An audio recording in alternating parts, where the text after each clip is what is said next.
If you could have seen me yesterday, you would have been proud. I didn't even resemble the person I was last year. I hope everyone that passes through here and has a chance to let you help them will benefit as I have. You'll really never know what an impact you've had on me. Thank God for people who care enough to keep this place going. It's a godsend. Think of us often as I will you.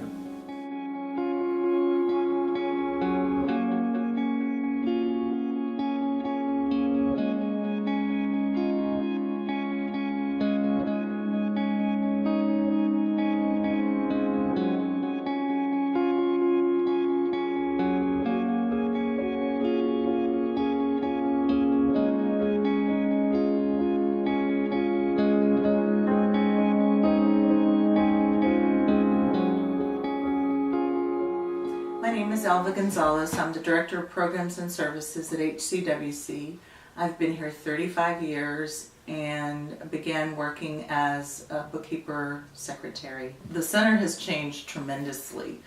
It started off being a place for professional women to meet and talk, and fairly quickly the phone calls started coming in. It was, the name of the center was the Women's Center. And so the phone started ringing, and it was victims of domestic violence and victims of sexual assault calling, saying, if this is a women's center, maybe you could help me. We've had dramatic changes in the center in the last years. We have renovated several of our buildings. We've now added the new McCoy Family Shelter.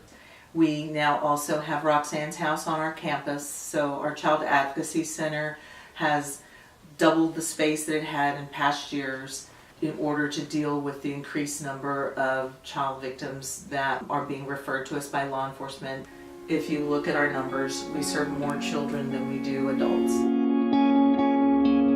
One of the worst stories I remember was we'd had a victim of domestic violence come into our shelter, and after a couple of weeks of being in our shelter, she decided that she wanted to give her husband another chance.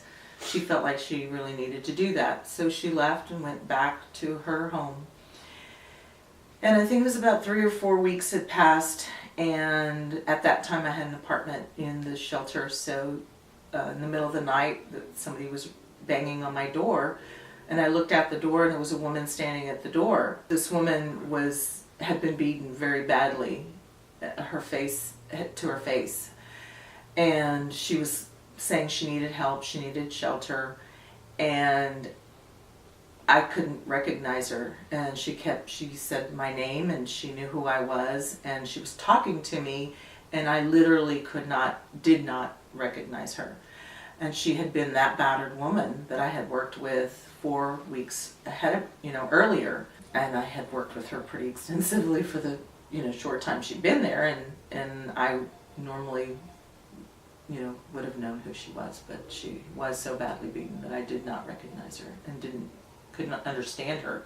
Her voice had even changed because her lips and mouth were bleeding and swollen. Both of her eyes were almost shut, closed, and just her face was really badly beaten. He had punched her in the face many, many times, and she literally walked from her home to the door, and it was about 2 or 3 o'clock in the morning. And it was one of the worst situations I remember because I really didn't recognize her. One of the most wonderful things about working here is there's a lot of hope that comes from the work that we do, and people are so giving, and there's just so many positive things that happen.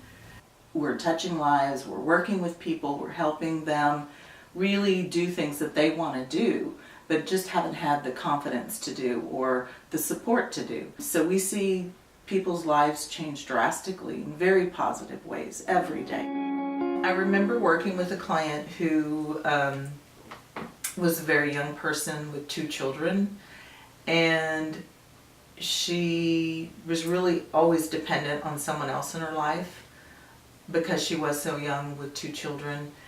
She had been abused.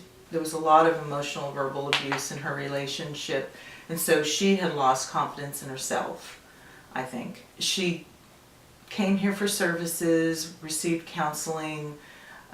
We helped give her information about her legal options, and at some point she felt hopeful and really felt like she really could make a change in her life and really just turn things around. Became stable with a place to live, and at that point got a scholarship, went back to school, got a degree, and was totally self-sufficient at some point many years later. And so she did write me a letter and say how much she thanked me and others here for all the services that she received.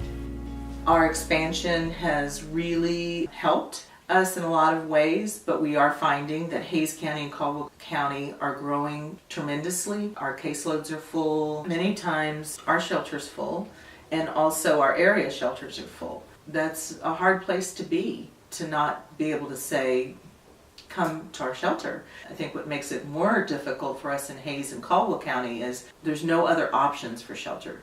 There's still so many services that are needed, and funding is just critical. Governmental funding keeps decreasing, but our numbers keep increasing.